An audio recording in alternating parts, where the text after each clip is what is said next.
नमस्कार दोस्तों।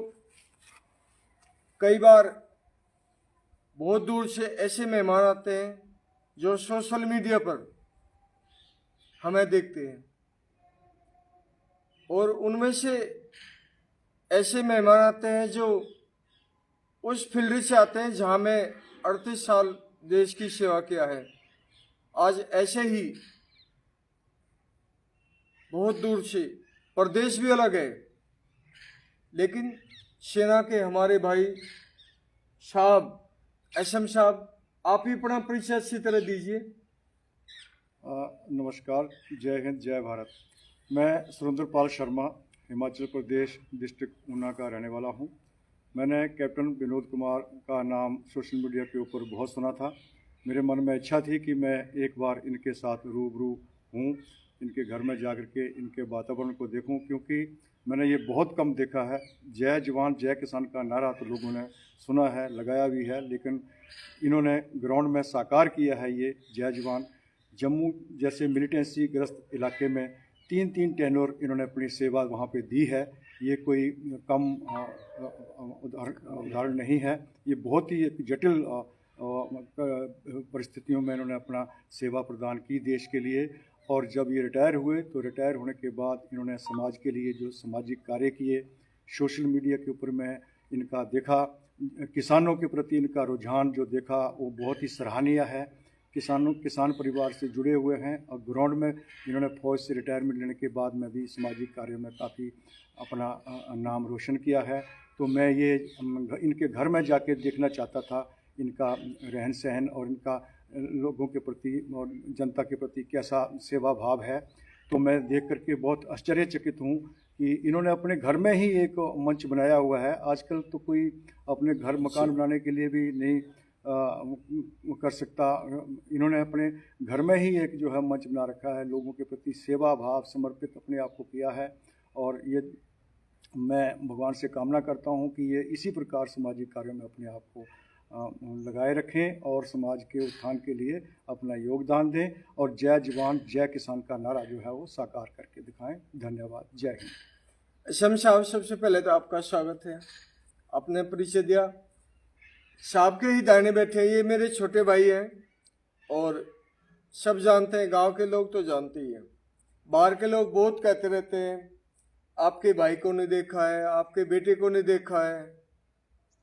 जो लोग कहीं न कहीं इस जीवन के लिए किसी फील्ड में काम करते हैं, मेरा एक ऐसा परिवार है, अगर छोटे भाई आर्मी में है ये भी, तो ये भी लगन से काम करते हैं। ये नहीं कि भाई मैं गया 15 साल में आ गया, सुबह खाना खाया, बस अपना खाना खा लिया, शाम को शराब पी ली, सो गई। वहाँ जा कर के रैंक लेना और रैंक को लेकर के संभालना ही, रैंक तो कोई भी ले सकता है, क्यों साहब? बिल्कुल, रैंक लेकर के उसकी जिम्मेदारियों को निभाना, उसकी जिम्मेवारी को निभाना, ये एक बहुत बड़ी बात है। तो ये खुद अपने बारे में बताएंगे, मैं जानता ही हूँ, पर आवाज भी आप सुन लेंगे कि एक जैसी दोनों की आवाज है, शक्ल भी एक जैसी है। तो मैं चलो ओमवीर सिंह बताएंगे।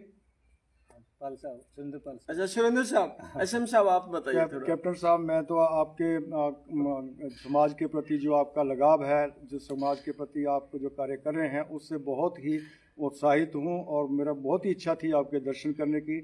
मैं दर्शन करने के लिए बहुत दूर से आया हूँ। हिमाचल ऊना जो है यहाँ से कम भी तो 8 घंटे का रास्ता है, तो वो रास्ता तय करके, लेकिन जो जब मन में इच्छा होती है मिलने की तो दूरियाँ मैंने नहीं रखती।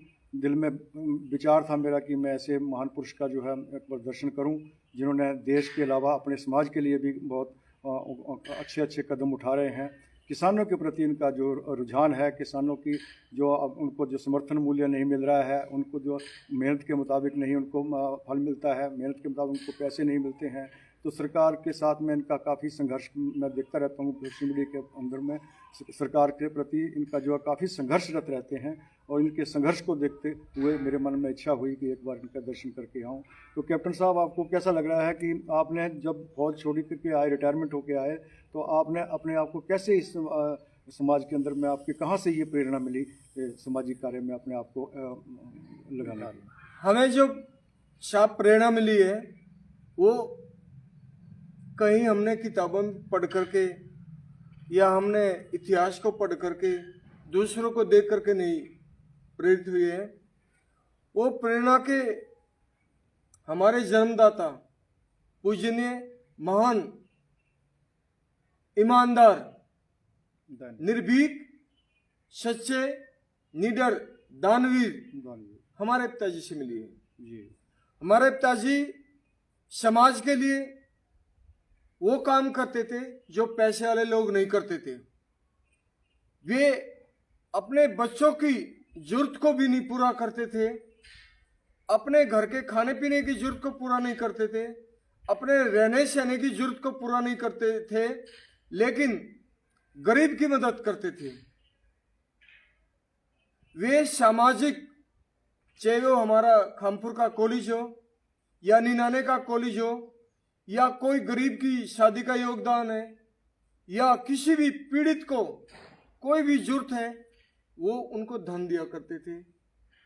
बहुत लोगों के पास में उनके अच्छी अच्छी यादें हैं, उनके बारे में बहुत अच्छे अच्छे विचार बहुत लोगों के हैं। तो प्रेरणा के स्रोत हमारे फादर थे। और एक ही बात थी कि जब हम पढ़ते थे हमें कपड़े तक भी पूरा मुहैया नहीं था। ऐसा नहीं कि हमारे घर में कमी थी, लेकिन उन्होंने सिखाया है कि कठोर परिश्रम करो। कपड़ा नहीं देखेगा कोई, आपकी सेहत को देखेगा, आपकी काबिलियत को देखेगा। हमारा खेत है निनाना गांव से 2 किलोमीटर की दूरी पर। तो जो सुबह जो काम बैलों का था वो बैलों से ना करवा के हमसे मिट्टी को उठवा करते थे।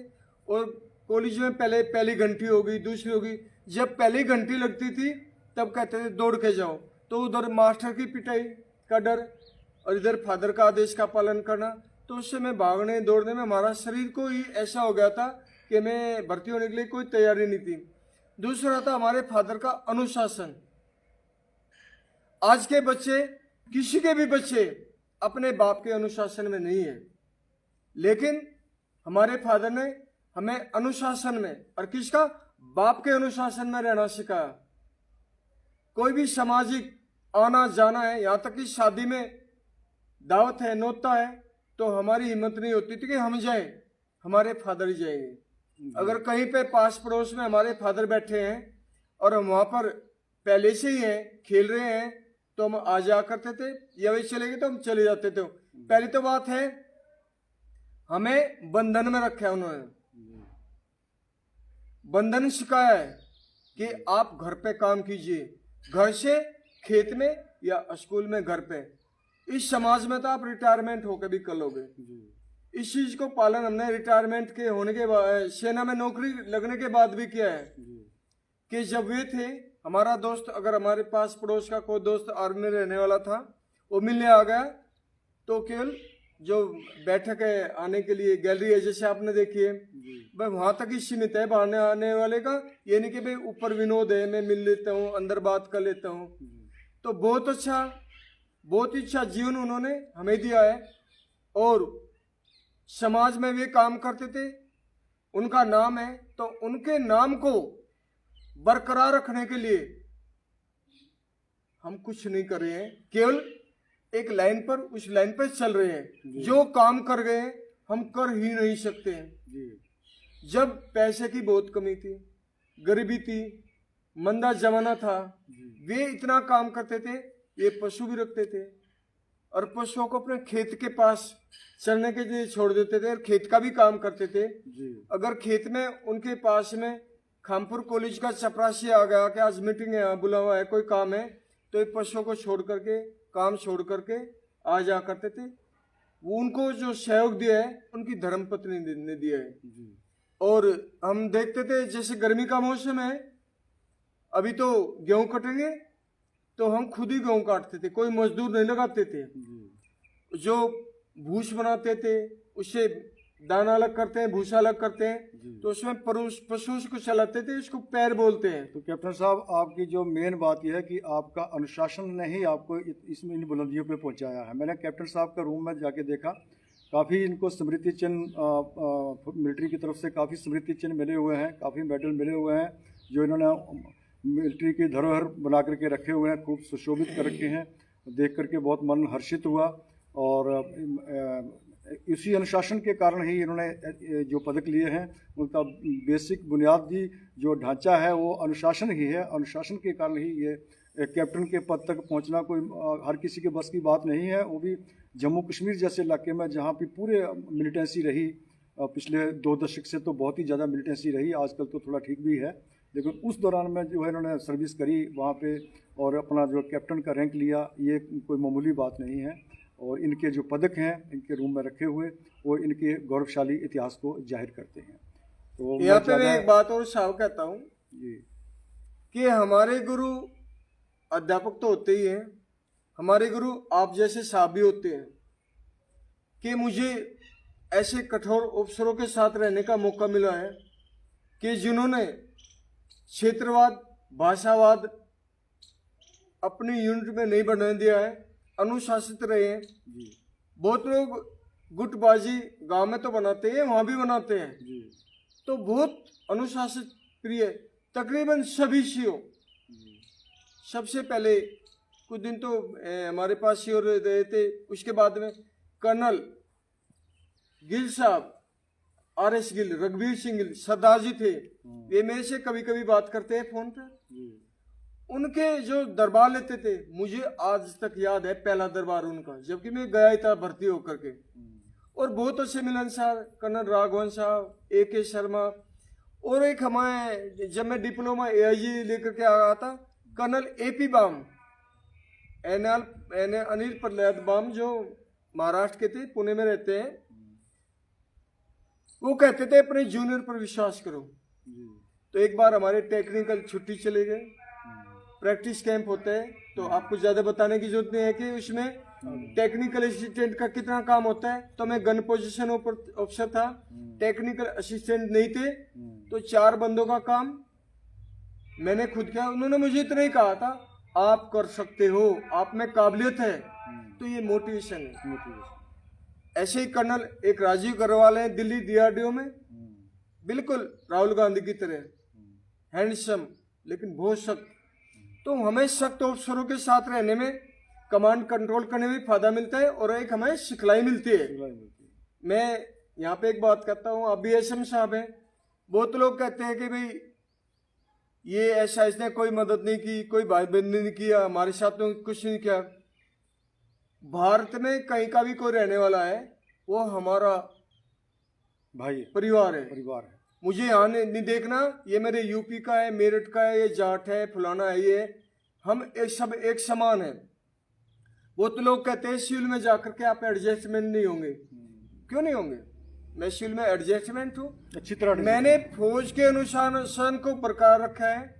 यहाँ पे आकर के हत्या और मर्डर करने वाले गैंग के साथ बहुत फौजी मिलकर के हर गांव में, मैं अपने गांव की बात नहीं कह रहा हूँ, कोई सुनकर ले तो अपने गांव का कह रहे हैं, गांव की भी बात है, लेकिन तकरीबन सभी गांवों में जो लोग राजनीति में चमचे बनते हैं नेताओं के फोटो खींच रहे हैं या कुछ संगठन बना लिए हैं, हत्या मर्डर में शामिल हो गए, कुछ नक्सलवादी बन गए, आप अपनी मांग सरकार से जायज मांग रखो, आप लीडिंग करो, लोग आपके पीछे चलें।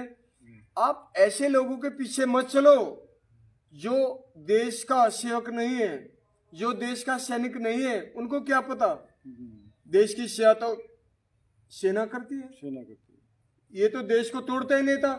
सभी पार्टी के नेता करप्टेड हैं, सभी नेता नहीं, सभी पार्टी में नेता चोर, झूठ बोलने वाले, निकम्मे, निठल्ले, नोते पे एक का काट देंगे तो 10 उसके साथ जा रहे फोटो खींचने वाले।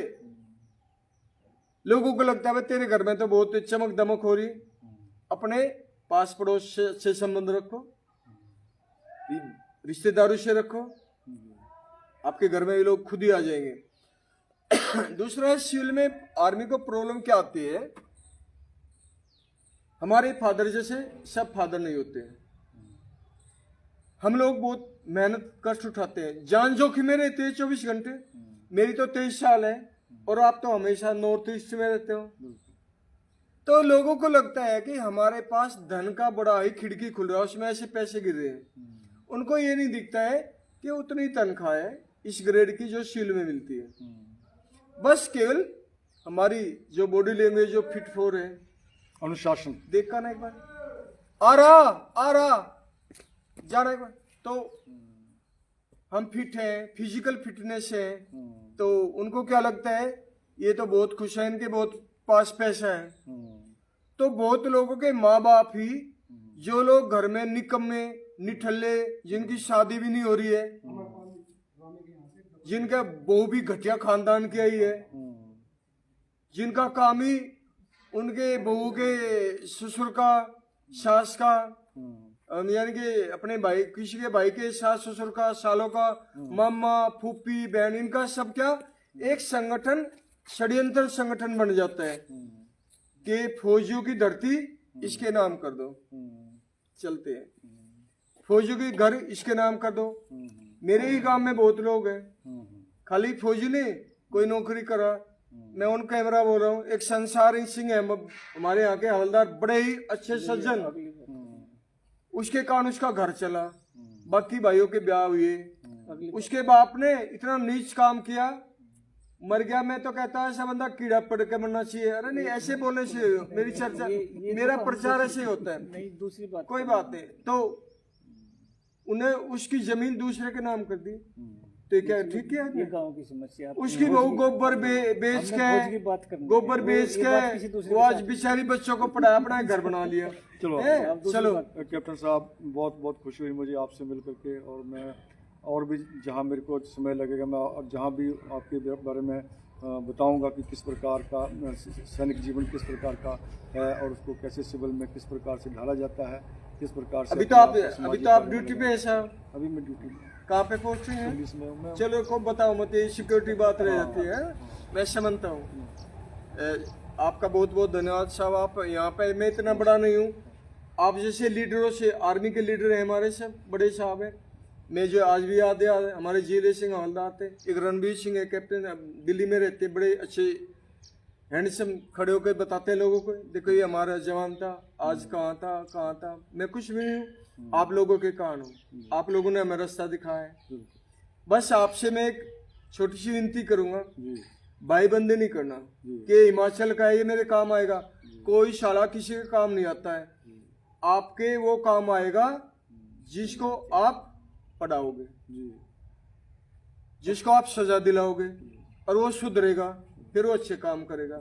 अगर आप भाईबंदी करोगे, किसी को ऐसे ही पास कर दोगे, वो 2 दिन याद रखेगा, पर जो बच्चा फेल हो जाएगा आपके कारण, आपने फेल कर दिया, उसकी औरत भी गाली देगी, बच्चे भी गाली देंगे। ये पाप मैंने नहीं करा कभी भी।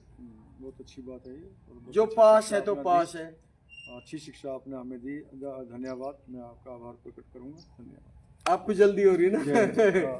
थैंक यू सुरेंद्र पाल साहब का बहुत साहब, ये हमारे आसाराम से फर्ज से है ना साहब, सुरेंद्र पाल साहब है, हिमाचल एसएम साहब, सुखदार मेजर, 2 ही होते हैं रेजिमेंट में कमांडर, सीओ के बाद सुखदार में, एसएम को सीओ से ऊपर मानते हैं लोग, बड़े ऑफिसर भी उनको, क्योंकि सीओ तो बदली होते रहते हैं, सम्मानीय पद है। हाँ, सबसे सम्मानित पद ये है। और हिमाचल से आए, जैसे वो लोग आते रहते हैं मिलने के लिए, साहब हिमाचल से आए, मेरे भाई को इनको मिले वहाँ पे, पता क्या। नमस्कार, पहली जो हमारी पोस्टिंग थी साहब के साथ में थी, और अभी फिलहाल साहब हमारे साथ में मिले हैं, और मिलने से वो हमारा भाव, अपनत्व और अपनापन, लगाव, और जो पहले था वो हमको खींच लाया। और साहब भी छुट्टी में थे, मैं भी छुट्टी में हूँ, लेकिन साहब बोल फिर भी मिलने के लिए बोला, भाई आपका गांव आपको देखने के लिए मन कर रहा है, तो मैं बोला साहब आइए, आप स्वागत है। हमारी माँ से मिल गए, और हमारी माता जी से भी साहब मिल गए। साहब बहुत ही सरल स्वभाव के और मिलनसार है, उनके अंदर में मानवता है, अपनापन है, इतनी दूर से उन्हें यहाँ एक लगाव खींच लाया, और हम साहब का तहे दिल से यहाँ पर स्वागत किया और धन्यवाद देते हैं कि साहब इसी प्रकार से अपना लगाव, अपनापन और ये भाईचारा, ये एक फौजी जो कुटुंब बनाया है उसको बनाए रखे। धन्यवाद। थैंक यू साहब, थैंक यू। जय हिंद साहब। इसमें वो कर लेना ये ठा लेना, स्टैंड इसके अंदर दे देना। सही है।